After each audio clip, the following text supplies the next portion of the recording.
แขกเนี่ยตูไทยสักกาเล่หลาจ้าแม่เล่จิ้งข้าใส่ยาไทยวอหาราเมียฮูเล่ฮูเล่ฮูเล่ฮ่าฮ่าฮูล่าฮูล่าฮูล่าเฮ่เฮ่เย้มิงลาบาเชတငယ်ရှင်းတော့ရဲ့ကိုကျမရဲ့ကောင်းမွန်အောင်လေ့ကျင့်ခန်းလုပ်ကြရအောင်လေဒါကြောင့်မို့ဒီနေ့လေ့ကျင့်ခန်းဆိုင်ရာထိုင်ဝဟာရတွေကိုလေ့လာကြရအောင်နော်လေ့ကျင့်ခန်းတိုင်းကအင်တွင်းမှာလုပ်နိုင်တယ်နော်လုပ်ဖို့အဆင်သင့်ဖြစ်ပြီလားဖြစ်ပြီဆိုရင်စားကြရအောင်ပထမလေ့ကျင့်ခန်းကတော့ลุกนั่งထိုင်ท่าလေ့ကျင့်ခန်းပဲဖြစ်ပါတယ်ထိုင်ท่าလေ့ကျင့်ခန်းကိုတစ်နေ့မှာ12ကြိမ်ဒါမှမဟုတ်15ကြိမ်3ခါတီးတီးလုပ်ပေးတင်တယ်နော်ထိုင်ထားလေးချင်းခန်းကိုလှုပ်ရှင်အားဖြင့်ခြေတောက်ရဲ့ကြွက်သားကိုခိုင်မာစေတယ်နော်ဒုတိယလေးချင်းခန်းကတော့วิดพื้นใต้โถและหน้าผากကိုจำပြီးမှထောက်ပါပြီးရင်ခြေတောက်ကိုအနောက်သို့ဆွဲဆန်းပြီးใต้โถလှုပ်လိုက်ပါတနေ့မှာ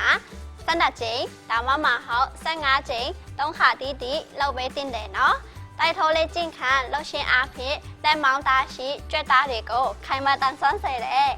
တတိယလေ့ကျင့်ခန်းကတော့หมุนเอวขาเละมัดตะยับปีและหน้าผากကိုขามาเท้าပြီးရင်ညာကိုပေကနေလဲပေကနေညာကိုလဲတနေ့မှာ12ကြိမ်ဒါမှမဟုတ်15ကြိမ်3ခါလုပ်တင်တယ်နော်ခါလေးလေ့ကျင့်ခန်းကိုလုပ်ချင်းအားဖြင့်ခါနာမှုကိုတက်တာစေတယ်နံပါတ်4လေ့ကျင့်ခန်းကတော့หมุนคอလေပင်းလဲมัดตะเตยยับปีและหน้าผากကိုขามาเท้าပြီးရင်လေပင်းကိုပေကနေညာကိုလဲညာရနဲ့ပေကိုလဲတနေ့မှာ12ကြိမ်ဒါမှမဟုတ်15ကြိမ်3ခါတီးတီးလုပ်ပေးလိုက်နော်လေပင်းလဲလေချင်းခန်းကိုလှုပ်ရှင်းဖေးလေပင်းညောင်းညာမှုကိုတက်တာစေတယ်နောက်ဆုံးလေချင်းခန်းကတော့วิ่งပြေးကိုအားတဲ့အချိန်တိုင်းနေရာတိုင်းမှာပြဲနိုင်တယ်နော်တော်ပြများထိုင်းသူတွေကပန်းချံမှာတော်ပြေးလေးရှိကြတယ်တခါတလေပန်းချံမှာအီလိုပစ်ကတာတွေတင်ငယ်ရှင်းတော့တွေ့လိုက်မယ်ဒါမှမဟုတ်လိုတာစတော့နားမှာစုပြီးကတာတွေလည်းရှိကြတယ်တင်ငယ်ရှင်းတော့အီလိုပစ်ကရှင်ရင်လေသူတို့နဲ့ပါဝင်ကနိုင်တယ်နော်အခမဲ့ပါ PPAP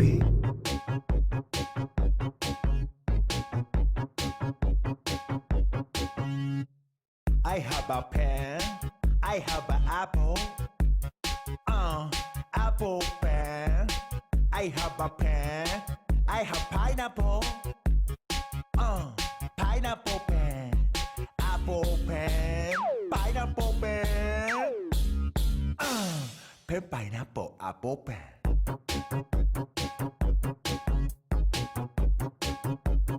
Pen pineapple apple pen.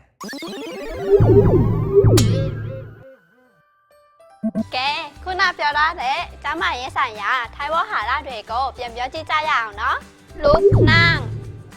วิดพื้นหมุนเอวหมุนคอวิ่งแอโรบิกတကယ်ရှင်းတော့ကိုကျမရဲ့ကောင်းအောင်ခုနပြင်ပြီးပြောထားတဲ့လေ့ကျင့်ခန်းတွေကိုအချိန်ရှာပြီးလုပ်ကြည့်အောင်နော်နောက်သင်ခန်းစာတွေကိုအဆက်မပြတ်ကြည့်ဖို့အတွက်ဗီဒီယိုတွေကို subscribe လုပ်ထားဖို့မမေ့နဲ့အောင်နော်တကယ်ရှင်းတော့နောက်သင်ခန်းစာမှာထားတွေ့ကြမယ်နော်တတ်တာ